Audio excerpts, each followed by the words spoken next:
The title of our talk today was Mindfulness and Heartfulness. Beautifully said that mindfulness is required to see the nature of the shadow, ignorance, and heartfulness is required to see the nature of light. And in yoga, both are required. Practices of mindfulness along with practices of mindfulness, of heartfulness.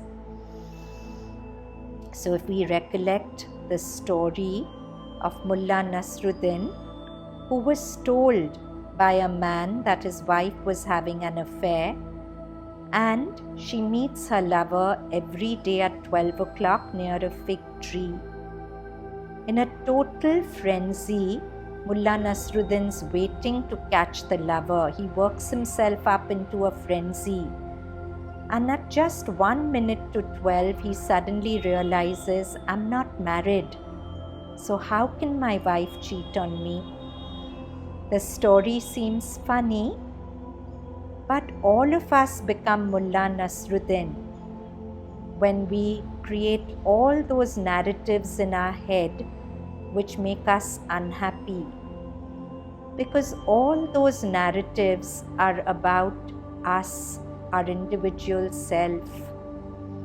But just the way Mullah Nasruddin wasn't married, this self-image, this I, doesn't really exist except as a mental construct. And when we have the grace, the mindfulness, the heartfulness to see this, all our suffering vanishes. The Sufi would tell you, when you're on the road to the hell of mind states of inadequacy, jealousy, fear, cut short that road by just remembering you do not exist. So what is the fuss all about? You do not exist, at least as the mental image that you think you are. Now what gives me the sense of existence? The constant stream of thoughts flowing through my head. Sri Aurobindo reminds us that all thoughts come to us from outside. They pass through our subconscious and different parts of our being, and they get a special stamp which makes us feel they are our thoughts. And if we interact with thoughts, accepting them as ours, identifying them with them, then Sri Aurobindo tells us with acceptance comes responsibility. Responsibility is the different karmic consequences of making that thought our own.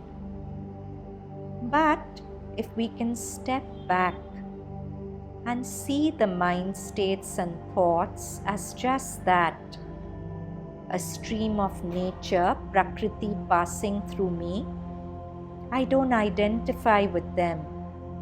I don't call them mine. I'm simply a witness to them.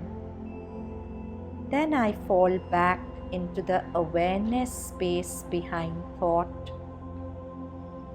And when I touch that awareness space, thoughts naturally don't affect me.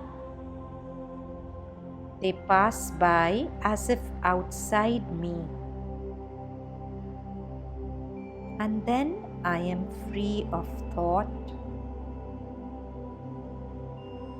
So, I just witness without judgment.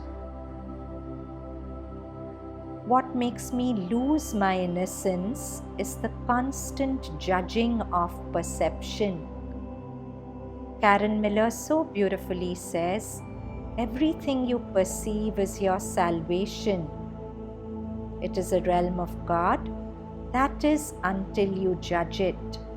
Then paradise is lost.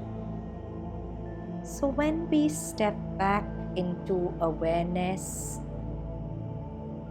which is free of judgment, That awareness is described by Sri Aurobindo as an innocent and holy ignorance. It doesn't pretend to know something enough to judge it. Because unless we know everything about something since the beginning of time, we never know enough to judge it. So when we are in the stance of awareness, we are poised in this innocent and holy ignorance.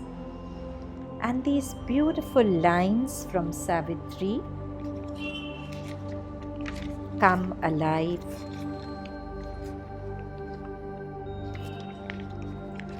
An innocent and holy ignorance, adored like one who worships formless God, the unseen light she could not claim nor own.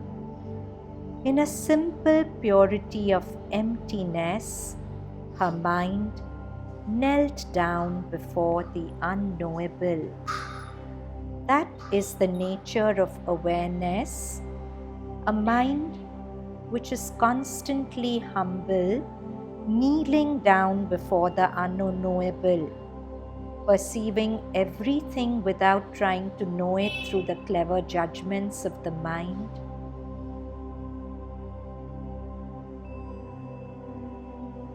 So see if you can bring this into your life through the week, watching thoughts without making them your own, and giving up the tendency to judge anything through thoughts, because you constantly remember that with your limited mind, you don't know enough about what you're perceiving to judge it accurately.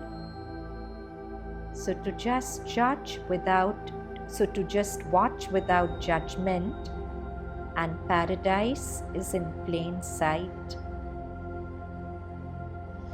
Hands in a namaste at the heart.